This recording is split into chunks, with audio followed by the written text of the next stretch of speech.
Bonjour à toutes et à tous, bienvenue sur educatif.fr. Aujourd'hui, on va travailler sur le concours Advance 2019. Alors, on va regarder la question numéro 2 sur les nombres complexes. Et attention, cette question-là, je vais la recopier. Elle est très importante car elle est très subtile, mais elle vous fera vraiment progresser. Alors, Z, c'est donné, c'est 2 fois cos de 3pi sur 4. Alors justement, c'est moins 2, pardon, fois cos de 3pi sur 4, plus i sin de 3pi sur 4.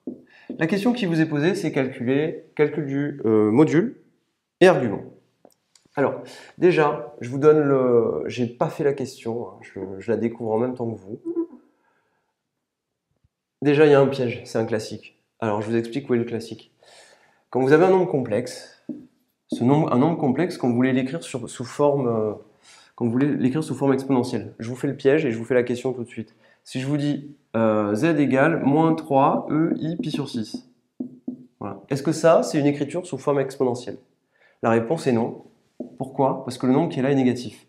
L'écriture sous forme exponentielle, c'est z égale module de z, ei θ. Et je vous rappelle qu'un module, c'est positif.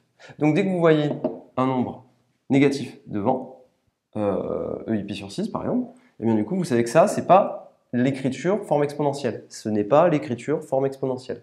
Donc ici, c'est le même piège, si vous voulez.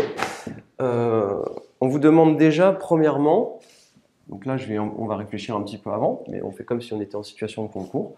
Ben, quand je vois ça, j'écris que z c'est moins 2 ei 3pi sur 4. Voilà. Et une fois que j'ai ça, et une fois que j'ai cette quantité, ben, premièrement, je peux calculer le module de z. Donc module de z, ça va aller très vite. C'est valeur absolue de moins 2, pardon, ei 3pi sur 4. Et oui, parce que je vous rappelle que pour le module de k fois z, si k est un réel, on prend la valeur absolue de k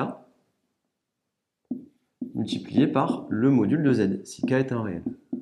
Donc ça, c'est une propriété qui va très vite. Module de ei 3pi sur 4, je vous rappelle que ei 3pi sur 4 est situé sur le cercle trigonométrique. Donc le module de ei 3pi sur 4, où on se trouve n'importe où, à la distance, elle vaut une unité, puisque le cercle trigonométrique, je vous rappelle que c'est un cercle de centre O et de rayon 1. Donc cette quantité-là vaut 1. Et la valeur absolue de moins 2, ça vaut 2. Donc module de z est égal à 2. D'accord? Donc là, je l'ai fait très vite, comme si j'étais en concours. Cette quantité-là, je l'écris moins 2 ei 3pi sur 4. J'applique le module. Ici, on a un réel, un nombre complexe. C'est valeur absolue fois le module. Tout simplement. Module de moins 2, c'est moins 2, c'est 2, pardon. Et module de ei 3pi sur 4, vraiment se rappeler que le module de ei θ, pour n'importe quelle valeur de θ, c'est 1.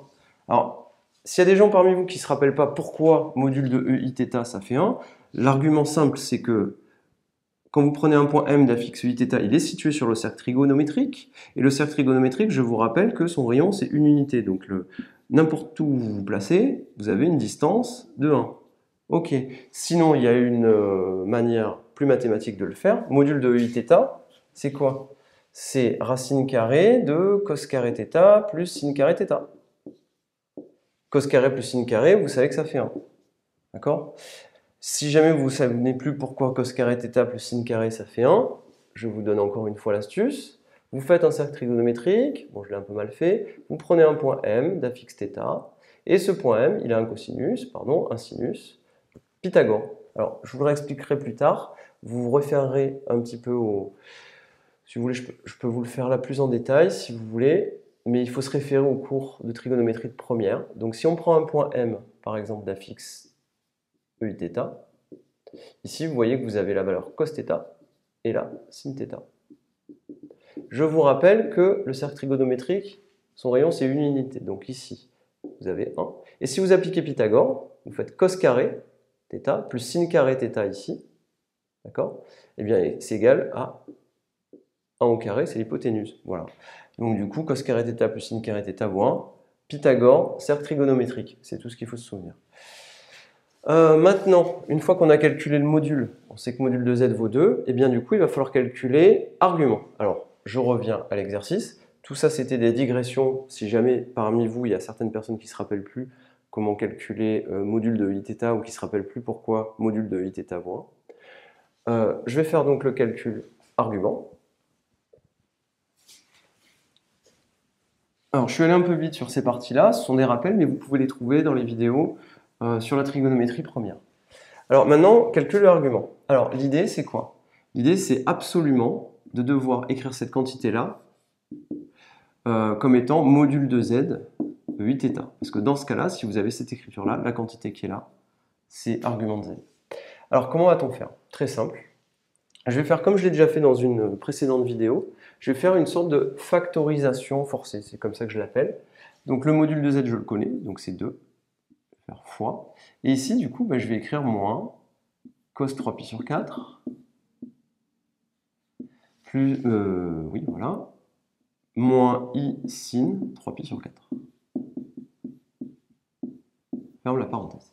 Alors, il faut un petit peu se rappeler de ces formules de trigonométrie, mais moins cos 3π sur 4, moins i sin 3π sur 4, en réalité, je vais l'écrire un petit peu plus simplement. Je vais dire que c'est moins 2 fois moins ei 3π sur 4. D'accord. Une fois qu'on est là, la question, c'est de trouver un argument. Alors, je vous donne l'astuce. En réalité, le moins qui est là, pour aller plus vite, c'est comme s'il y avait écrit, au lieu qu'il y ait un moins là, c'est comme s'il y avait écrit moins 1. Le tout multiplié par ei 3π sur 4.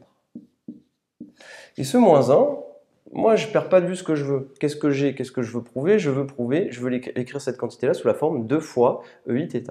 Donc le moins 1 qui est là, le moins 1 qui est là, en réalité, si je prends mon cercle trigonométrique, est-ce que moins 1, on peut l'écrire sous une forme particulière? Eh bien oui, on peut l'écrire sous la forme moins 1, vous l'avez là. 1, c'est là. Ici, c'est moins i, et là, c'est i. Donc, le moins 1 qui est là, si je veux, je peux l'écrire exponentielle i pi. En effet, l'angle pi. Donc, le moins 1, je l'écris ei pi multiplié par ei 3π sur 4. Et maintenant, j'ai quasiment fini l'exercice. Ça vous donne ei, et j'ajoute